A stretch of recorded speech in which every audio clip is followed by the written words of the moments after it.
नमस्कार दोस्तों, मैं प्रदीप कुमार। आइए आज कोचिंग की बात करते हैं। कोचिंग संस्थान, कोचिंग टीचर। कोचिंग टीचर कितने छात्र हितैषी हैं, इस चीज़ को हम आपके बीच लाएंगे।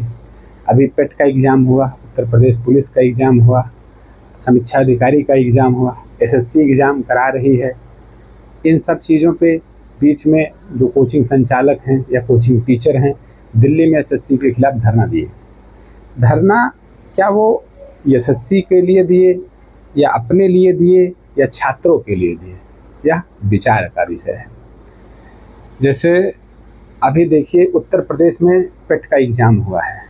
एक हैं टीचर विवेक कुमार, एग्जामपुर वाले, उनकी कोचिंग का नाम एग्जामपुर है, उसमें विवेक कुमार टीचर हैं। तो वो ट्विटर ट्रेंड चला रहे थे कि सिपाही की भर्ती दी जाए, दरोगा की भर्ती दी जाए, पेट का सेंटर इतना दूर दिया जा रहा है, बच्चों के रुकने की व्यवस्था करवा रहे थे।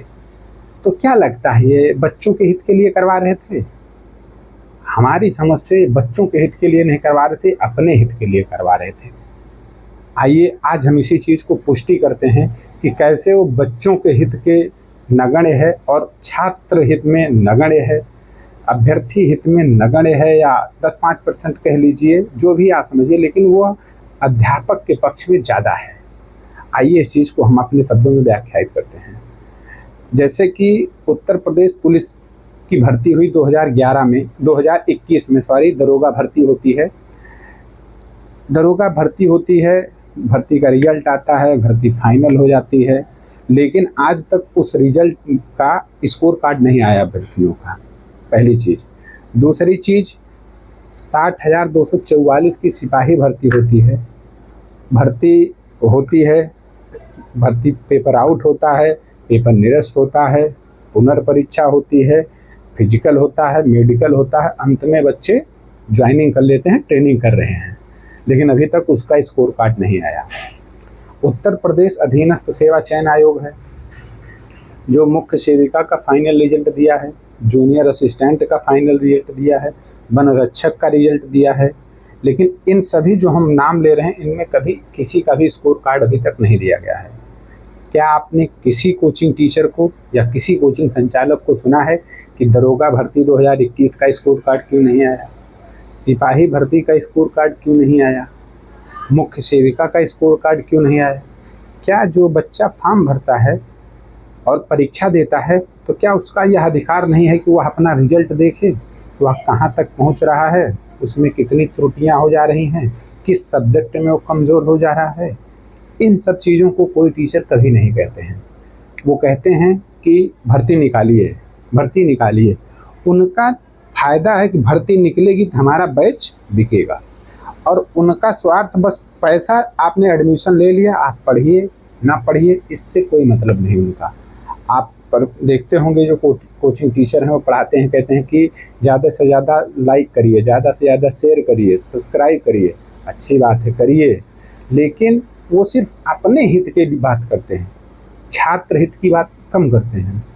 अब एक और चीज़ ले लीजिए, जैसे विवेक कुमार ने ट्विटर ट्रेंड चलाया कि यूपीपी की भर्ती आए, यूपीपी की भर्ती आए, ठीक। यूपीपी की भर्ती की एक शार्ट नोटिस आ गई 28 मार्च की, 28 मार्च 2025।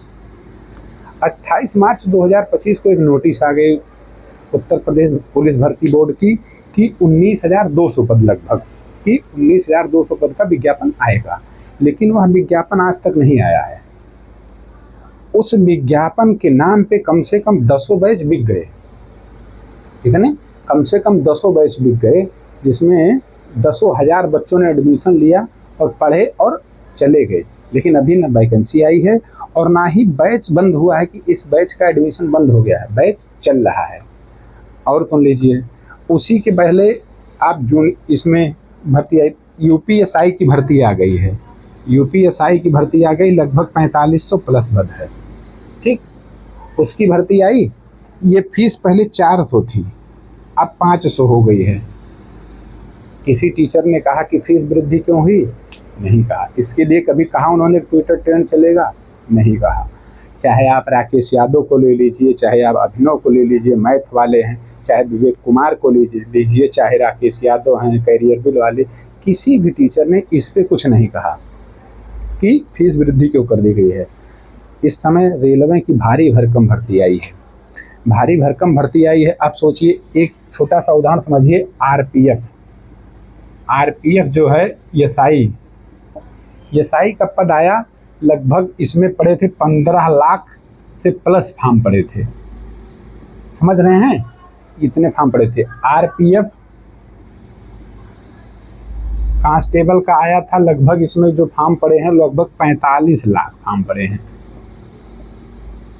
इन दोनों फार्मों की फीस 500 रुपये है। समझ रहे हैं आप? क्या ये दोनों भर्तियां एक में नहीं आ सकती थी? बिल्कुल आ सकती थी, क्योंकि भारत में एक संस्था है यूपीएससी, ठीक, और स्टेट में आप देखेंगे तो है यूपीपीएससी, ये भर्तियां देते हैं। कम से कम 15 विभाग, 16 विभाग, 17 विभाग की भर्ती ये कराता है, 20 विभाग की भर्ती ये कराता है, लेकिन एक विज्ञापन आता है। एक विज्ञापन आने का मतलब है कि अगर 10 लाख बच्चे फॉर्म भर रहे हैं तो सबकी फीस वही है।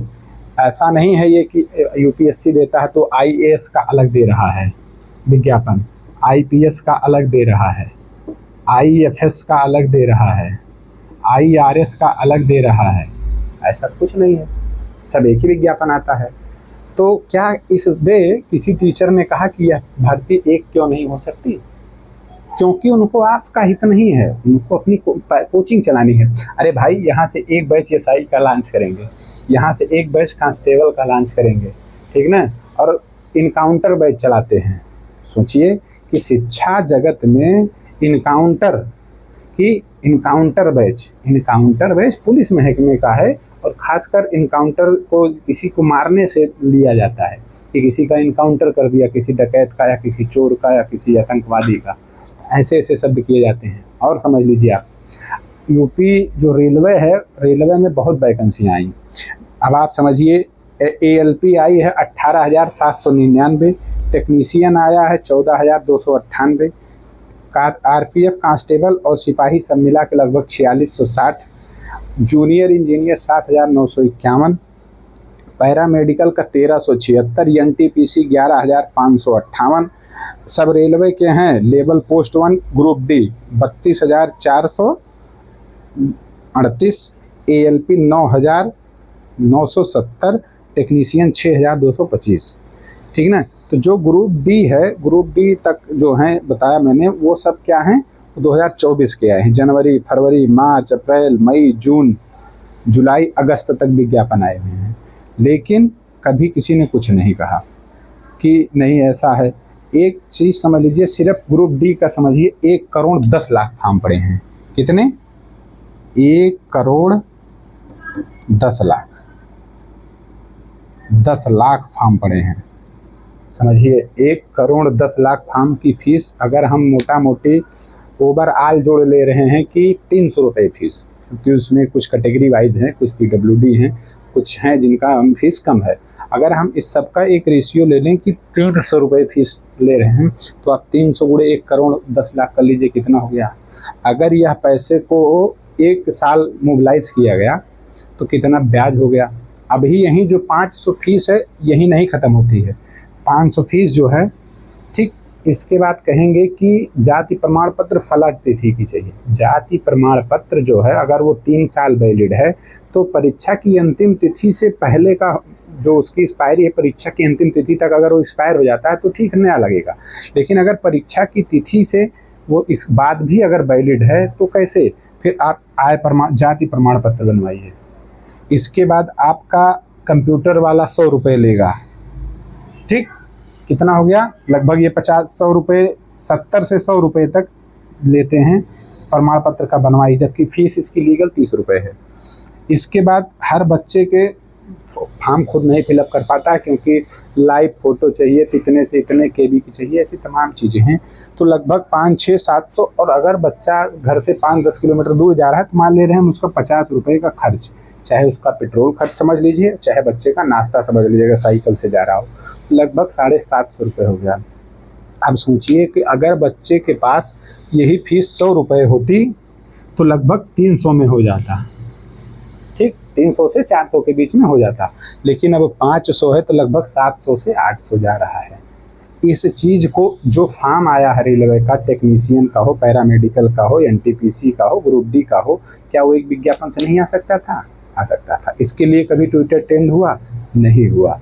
इसके लिए कभी किसी छात्र को आगे करके या कोचिंग माफी संचालक खुद ही आगे आके कभी कुछ किया? ऐसा कुछ नहीं किया, क्योंकि उनको पता है कि जितने भर्तियां बंट के आएंगी उतनी ज़्यादा हमारे बैच बिकेंगे, चाहे वो आरपीएफ ग्रुप डी का बैच हो, चाहे एसआई का बैच हो, चाहे कांस्टेबल का बैच हो, चाहे एनटीपीसी का बैच हो, चाहे वो ग्रुप डी का बैच हो, जितने भी बैच हैं सब आएंगे, ठीक ना। तो वो ये इसलिए नहीं आपसे कहते हैं कि आप यहाँ रुकने की व्यवस्था करवाइए, वहाँ रुकने की व्यवस्था करवाइए, वो इसलिए कहते हैं कि जिससे बच्चों को थोड़ा सा ये लगे और लगे कि गुरुजी बच्चों के हितैषी हैं और बच्चे गुरुजी का बैच खरीदें।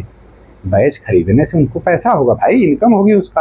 अच्छा, यहाँ से भी इनकम, यूट्यूब भी कुछ देता है, अब क्या देता है इसके बारे में मुझे ज़्यादा जानकारी नहीं है, लेकिन कुछ यूट्यूब से भी आ जाता है, तो ठीक है, उससे इनकम हुआ। वो बच्चों के, अब सोचिए कि टीचर धरना दे रहे थे, टीचर खुद बढ़ गए, धरना कमज़ोर हो गया, कोई रिस्पॉन्स नहीं निकला।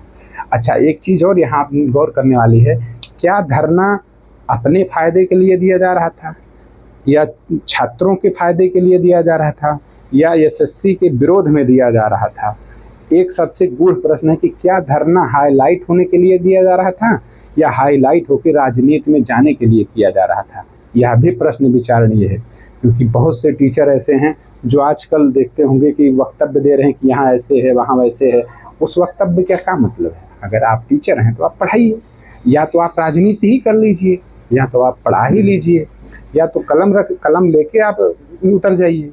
तो ऐसे बहुत सी चीज़ें हैं जो कोचिंग माफिया कह लीजिए या कोचिंग टीचर कह लीजिए, जो भी कह लीजिए, वो छात्र हित में कितने हैं यह एक विचार का प्रश्न है। हमारे अनुसार छात्र हित कम है और अध्यापक हित, कोचिंग संचालक हित ज़्यादा है, क्योंकि यहाँ हित से कोई तात्पर्य नहीं, यहाँ सारा खेल अर्थ का है। और अर्थ कहाँ से आएगा? जितने ज़्यादा बैच आएंगे, जितनी ज़्यादा भर्तियां बट के आएंगी, उतने ज़्यादा बच्चों का पैसा लगेगा, उतने ज़्यादा बच्चे बैच देंगे, उतने ही ज़्यादा फार्म डालेंगे, उतनी ही ज़्यादा किताब कापियाँ सारा, सरकार से लेके कोचिंग तक सब बच्चों से सिर्फ क्या है कि पैसे कमाना है किसी तरीके से। पहले शिक्षा जो थी वो कल्याण का विषय था, लेकिन अब शिक्षा कमाने का विषय हो गया है। आज के लिए इतना ही। नमस्कार।